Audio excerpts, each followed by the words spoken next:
दादांचे जुने व्हिडिओ, जुने फोटो कोण व्हायरल करतंय, कोण मेसेज पाठवतंय, हे जर आपल्याला कळालेलं नाही तर महाराष्ट्राचं राजकारण आपल्याला कळालेलं नाही.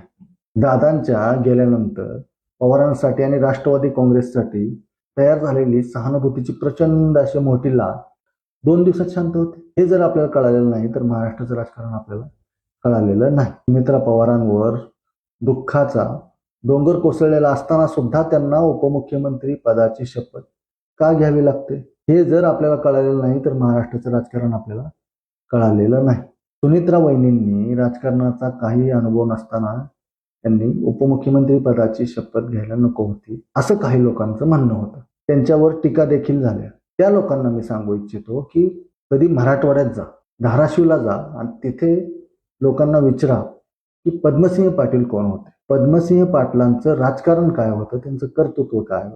त्याच पद्मसिंह पाटलाच्या बहीण म्हणजे सुनेत्रा, त्यांचं लग्न अजितदादांशी झालं त्यावेळेस सुद्धा पवार कुटुंबीय राजकारणाच्याच वातावरणात होतं.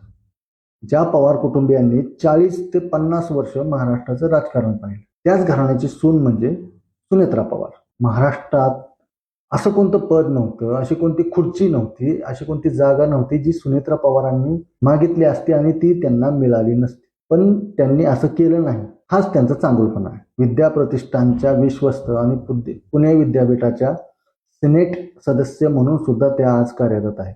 बारामती हायटेक टेक्सटाईलच्या अध्यक्षा म्हणून सुद्धा त्यांनी काम केलेलं आहे, जिथे आता हजारो महिला काम करतात.